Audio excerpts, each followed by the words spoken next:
بسم اللہ الرحمن الرحیم۔ سامعین و ناظرین، ایک مرتبہ پھر آج نئی معلوماتی ویڈیو لے کے آپ کے پاس آئے ہیں۔ دعا ہے اللہ کریم آپ سب کو دین و دنیا کی بھلائیاں نصیب فرمائے۔ آج اس موضوع پہ ہم گفتگو کریں گے، وہ موضوع بڑا اہم ہے۔ آپ سے گزارش ہے کہ آخر تک اس ویڈیو کو دیکھیے گا، بہت سی مفید معلوماتی باتیں آپ کو سیکھنے کو ملیں گی۔ آئیے چند تصویروں کو دیکھتے ہیں، پھر اس کے بعد گفتگو کرتے ہیں۔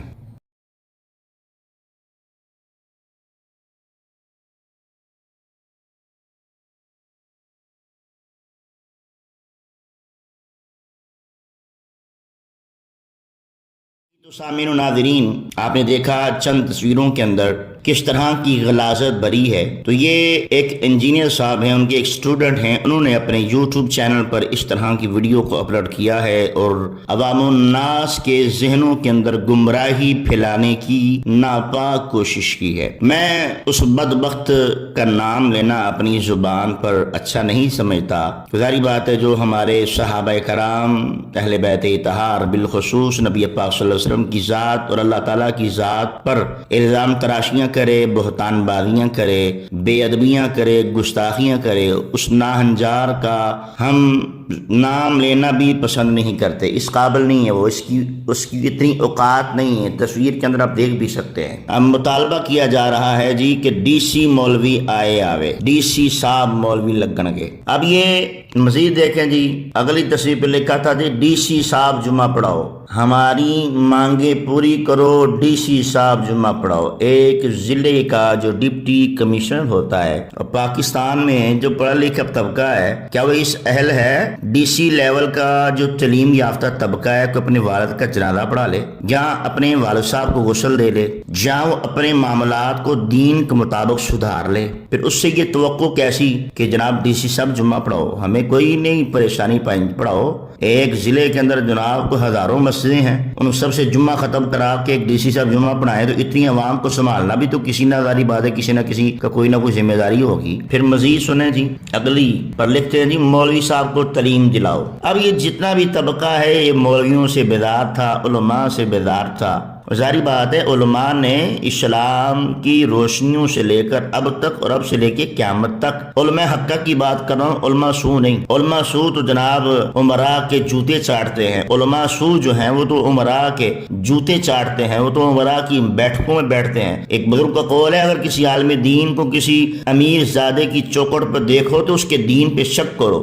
تو بہر کیف علماء حقہ کی بات کر رہا ہوں کہ علماء حقہ جو بیچارہ 8 سال درس نامی کی کورس پہ لگاتا ہے، 4 سال 3 سال حفظ میں لگاتا ہے، 2 سالہ تجویدی کورس کرتا ہے، تو تقریباً 13 سال کا عرصہ وہ تعلیم حاصل کرتا ہے، تو انہیں پھر بھی یہ نہیں محسوس ہوتا کہ اس نے تعلیم حاصل نہیں کی، اب اسے مزید تعلیم کی ضرورت ہے۔ اب یہ ان سے کس قسم کی تعلیم کی توقعات کرنا چاہ رہے ہیں، اسی میں آپ نے ان کی ذرا تیسری چوتھی تصویر کے اندر دیکھیں، ذرا انگلش مولوی لے کے آؤ۔ اب آئی نا بلی تھیلے سے باہر، جن کا مال کھاتے ہیں ان کے گن تو گانے ہی تھے نا، ظاہری بات ہے۔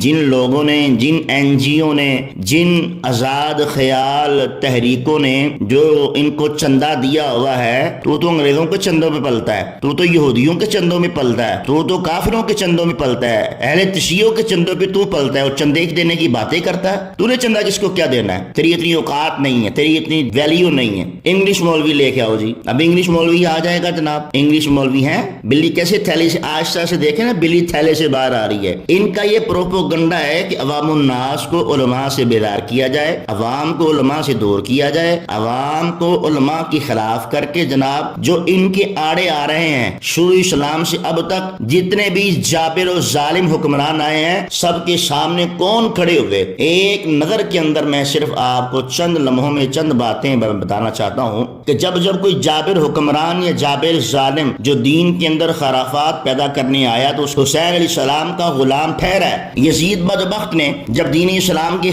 اندر خرافات پیدا کی تو اس کے سامنے امام حسین، جب اس نے مختلف جانوروں کے کھیلوں کو جائز کیا، شراب جائز کر دی، بہن بھائی کا نکاح جائز کر دیا، شریعت مصطفیٰ کے اندر خرافات کو پیدا کیا، تو امام حسین رضی اللہ تعالیٰ عنہ نے مولا علی رضی اللہ تعالیٰ کے خون کی اس طرح لاج رکھی کہ آپ نے اپنا سر مبارک تو دے دیا لیکن شریعت مصطفیٰ پر آنچ نہیں نہیں آنے دی تو قیامت تک اس طرح کے انشاءاللہ حسین پاک کے ماننے والے، حسین پاک کے غلام علماء دین جو ہیں وہ ہر وقت ان کافر اور جابر حکمرانوں کے سامنے انشاءاللہ سیسا پلائی دیوار کی مانند ہوں گے. کیونکہ اب دیکھیے جب ابو منصور کا دور تھا تو اس نے امام اعظم ابو حنیفہ رحمۃ اللہ تعالی علیہ کو جیل کے اندر ڈالا تو اس کے سامنے حضرت سیدنا امام مالک رضی اللہ تعالی عنہ سیسا پلائی دیوار ثابت ہوئے. پھر بنو امیہ کا ایک دور آتا ہے، بنو عباس کا ایک دور آتا ہے، تو اس کے دور کے اندر جب حجاج بن یوسف نے شریعام للکارا تو امام حنبل رضی اللہ تعالی عنہ کے سامنے کھڑے ہو گئے. تو یہ تو اور ماں کی نشانیاں ہیں کہ وقت کے جابر بادشاہوں کے سامنے اپنی حق بات بیان کرنے سے نہیں ڈرتے. تو کسی بادشاہ کی کتی بھی نہیں ہے، اور تو کسی وزیر مشیر کی لونڈی بھی نہیں ہے، اور تو کسی وزیر مشیر کے پالتو کتا بھی نظر نہیں آتا. تو جو اب دین کے اندر خرافات پیدا کرے سمجھے کہ علماء میرا رستہ چھوڑ دیں، ایسا نہیں ہوگا. علماء حق کا انشاءاللہ تیرا رستہ روکیں گے، تجھے لگام ڈالیں گے، تیری حرکت و سکنات پر جواب دیں گے. اور جس طرح یزید ناہنجار یہ چاہتا تھا کہ میرا جو بلیک کام ہے، بلیک ورک ہے، کسی نہ کسی طرح وائٹ ورک ہو جائے، امام حسین میری بیعت کر لیں، میں جو شریعت لے کے آ رہا ہوں وہ امام حسین بیعت کر کے اسے جناب میری بلیک منی ہے اس کو وائٹ کر دیا جائے. تو آج تیرا بھی یہی خیال ہے، تو اپنی ویڈیو کے اندر یہ خیالات کرتا ہے نا کہ مفتی منیب الرحمان صاحب آ کے مجھ سے بات کریں، مفتی تقی عثمانی صاحب آ کے مجھ سے بات کریں، ساجد میر صاحب آ کے مجھ سے بات کریں، تو تو اپنے چٹھے کٹھے کو بلیک حرکت و سکنات کو وائٹ کرنا چاہتا ہے. جس طرح آ کے وہ مجھ سے بات کرنے اب ترلے لے رہا ہے، تیری اتنی اوقات نہیں ہے کہ تو ان کی جوتیوں کے اندر بیٹھے، تیری اتنی حیثیت نہیں ہے. مفتی منیب الرحمان صاحب، مفتی تقی عثمان صاحب، ساجد میر صاحب تو ان کی جوتیوں کے برابر بھی آ کے بیٹھ جائے، تیری اتنی ویلیو بھی نہیں ہے. تو بارے کیف انہوں نے انگلش مولوی لا کے کرنے کیا ہے. اب مزید سنیں، دین کو آزاد کراؤ، مدرسوں کو سکول بناؤ. اب یہ سلوگن جو پیش کیا جا رہا ہے جی دین کو آزاد کراؤ. اب دین تو ہمارا الحمدللہ 14 سال کا آزاد چلے جا رہا ہے. کس نے کہا ہے کہ دین قابض ہے؟ کس نے کہا ہے جو دین جناب اللہ معاف فرمائے کسی کے قابض آ گیا ہے؟ یہ اسلام وہ ہے جس کی حفاظت کا ذمہ خود خدا نے لیا ہوا ہے. اس کو کون قابو میں کر سکتا ہے؟ ہاں تم جیسے شیطانی ہتھ کنڈی کرنے والے بڑے آئے بڑے چلے گئے، تم بھی چلے جاؤ گے، تمہارا نام و نشان بھی مٹ جائے گا جیسے تیرے آباؤ اجداد کا نام و نشان مٹ گیا. بہت آئیں گے، آتے رہیں گے، قیامت تک آئیں گے. کو میرے محبوب نے فرمایا قرب قیامت فتنے عام ہوں گے. صبح بندہ مسلمان ہوگا، شام کافر ہوگا، شام مسلمان ہوگا، صبح کافر ہوگا. فطروں کا دور ہے، انہیں فطروں میں اندر تو ایک فتنہ ہے، ناہنجار فتنہ ہے. تو بہر کیف سامعین و ناظرین، مدرسوں کو دین کو آزاد کراؤ. جہلانہ گفتگو ہے، مدرسوں کو سکول بناؤ. ہاں جی اسکولوں کو مدرسے بناؤ. تو پاکستان سکولوں کی بات کروں تو پاکستان ایک سروے کے مطابق پاکستان میں 8-9 کلاس کے بچے چرس کے عادی بن رہے ہیں. 45% بچے جو ہیں چرس کے عادی کہاں سے ہو رہے ہیں؟ سرکاری سکولوں سے. اگر یونیورسٹیوں کالجوں کی بات کروں تو یونیورسٹی کالجیں یہ اماج گاہیں بن چکی ہیں، زنا کے اڈے بن گئے ہیں. جی پاکستان میں اب یہ حالیہ جو بہاولپور اسلامی یونیورسٹی کا واقعہ کیا ہے؟ یہ کالج یونیورسٹی کا ہی تھا. یہ سکول جو اس کو تم کہہ رہے ہو مدرسے سکول بناؤ، شروع سے لے کے اب تک مدرسے ہی تھے. یہ 150 سال پیچھے چلے جاؤ تو سکولوں کا نظام آیا ہے. پہلے تو جو ہمارے جتنے بھی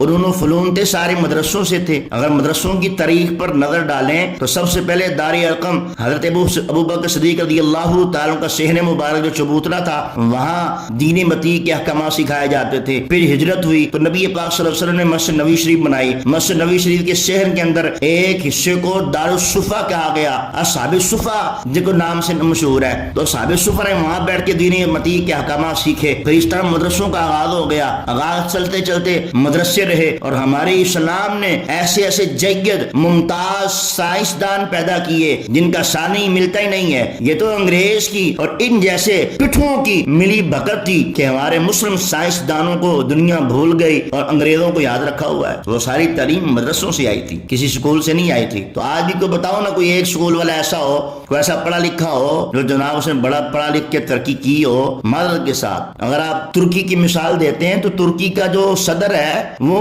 سب سے پہلے اس کی ابتدائی تعلیم کسی مدرسے سے تھی، اسے مدرسے سے رنگ لگا.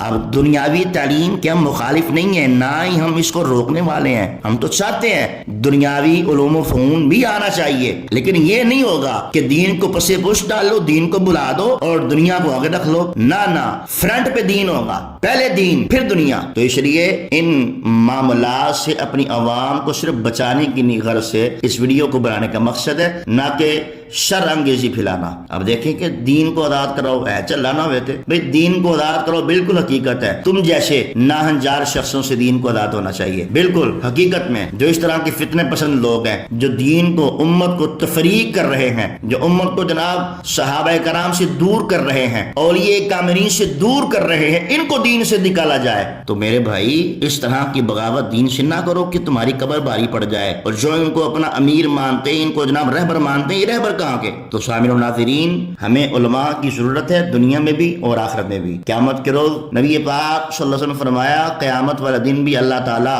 اپنے بندوں کو جنت میں داخل فرمانے کے بعد کہے گا، بندو بتاؤ کچھ اور چاہیے؟ تو بندے حیران ہو جائیں گے، یا اللہ تو نے ہمارے گناہ معاف کر دیے، جنت عطا فرما دی، جہنم سے بچا لیا، اب بھی کچھ چاہیے؟ تو اللہ فرمائے گا جاؤ اپنے علماء سے پوچھ کے آؤ. تو علماء سے پوچھنے جائیں گے، اے عالم دین، اے علماء حضرات بتائیے اب کیا مانگے؟ وہ کہیں گے اب جاؤ اللہ کی بارگاہ میں، اب اللہ کا دیدار مانگو. تو علماء تو جنت میں بھی انسانیت کی رہنمائی کے لیے مخصوص ہوں گے. اب یہ طبقہ علماء سے بیدار طبقہ، اب یہ علماء سے بیداری کا زہر اگل رہے ہیں، علماء سے بیداری کا جناب پٹنگے بنا رہے ہیں، علماء سے عوام کو دور کر رہے ہیں. ذرا سنیے، ذرا علماء کی توہین جو کرتا ہے اس کے بارے میں سنیں ذرا. جس نے علماء کی توہین کی اس کی آخرت برباد ہو گئی. مزید سنیے، حضرت علی رضی اللہ تعالی عنہ فرماتے ہیں کہ نبی پاک صلی اللہ علیہ وسلم نے ارشاد فرمایا، جب میری امت میں علماء سے بغض رکھنے والے پیدا ہوں گے تو ان میں جب علماء پر الزام لگائے جائیں گے، بغض رکھا جائے گا، تو فرمایا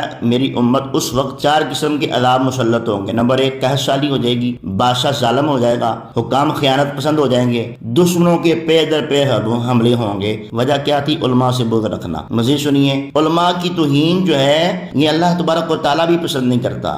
علماء اللہ تعالیٰ کے بندے ہیں اور اللہ کے رسول صلی اللہ علیہ وسلم کے علم کے وارث ہیں. میرے محبوب فرماتے ہیں کہ علماء انبیاء کرام کے وارث ہوتے ہیں. تو اللہ کے رسول نے یہ تو نہیں کہا کہ میرا وارث کوئی انجینئر ہوگا، میرا وارث کوئی پلمبر ہوگا. اللہ کے رسول نے یہ تو نہیں کہا، فرمایا انبیاء کے وارث علماء ہوں گے. یہ تو نہیں کہا کوئی ڈاکٹر ہوگا، یہ تو نہیں فرمایا کوئی جناب پلمبر ہوگا، کوئی رکشا مکینک ہوگا، کوئی ڈی سی ہوگا، کوئی ڈپٹی کمشنر ہوگا، کوئی وزیر وزیر ہوگا. نہیں، علماء کے بارے میں فرمایا، وہ علماء جو علماء حقہ ہیں، جو علماء ربانیین ہیں. تو اس لیے اب اگر خدا نہ خاصہ یہ اپنے مقاصد میں کامیاب ہو جاتے ہیں، اللہ نہ کرے تو پھر کیا ہوگا؟ اب جب ہی دیکھیں، پھر جب یہ اپنے مقاصد میں کامیاب ہو جائیں گے تو ان کی چند ویڈیو گدا تو حرام ہے ہی نہیں اسلام میں.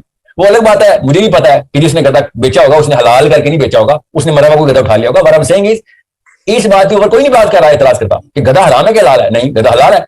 تو ناظرین آپ نے ویڈیو دیکھی. اب جب یہ کامیاب ہو جائیں گے تو پھر کیا کریں گے؟ آپ لوگوں کو گھوڑے کھلائیں گے، آپ لوگوں کو گدے حلال کر کے دیں گے، کوے حلال کر کے دیں گے، اور یہ کہیں گے جناب باندر بھی حلال ہے. پھر یہ کہیں گے جناب سور جو ہے وہ بھی حلال ہو چکا ہے. ہاں جی، یہ کھلائیں گے آپ لوگوں کو. جب علماء کو رستے سے ہٹا دیا جائے گا تو اتنی NGOs پاکستان میں کام کر رہی ہیں، یہ بھی ان کا ایک نہ ایک کرندہ ہے جو کہ علماء کو عوام سے دور کر رہا ہے، بیزار کر رہا ہے، عوام کو بزدل کر رہا ہے علماء سے. اسی کا ایک ہتھکنڈا ہے، اس کا ایک اسٹوڈنٹ نکلا. جس طرح کی ناپاک ارادے ان لوگوں کے جب علماء دور ہو جائیں گے. اصل میں یہ آزاد پسند خیال لوگ چاہتے یہ ہیں، مولوی حضرات ہم سے دور ہو جائیں، ہم شراب پیئیں تو ہم پہ فتویٰ نہ لگے، ہم سود کھلائیں تو ہم پہ فتویٰ نہ لگے، ہم رشوت کا لین دین عام کریں تو ہمیں فتویٰ نہ لگے، ہم جناب ناجائز رسومات کریں، لڑکیوں کو ناجائز رکھیں، بغیر نکاح کے رکھیں، ہم پر کوئی فتویٰ نہ عائد ہو، بس ہم آزاد ہو جائیں. تو اگر تم آزادی دین سے آزادی چاہتے ہو تو تمہاری اس آزادی پر بھی لعنت ہے. اگر تم رسول اللہ کے فرمان سے آزادی چاہتے ہو تو تمہاری اس آزادی پر بھی لعنت ہے. اگر تم اللہ اس کے رسول کی حدوں سے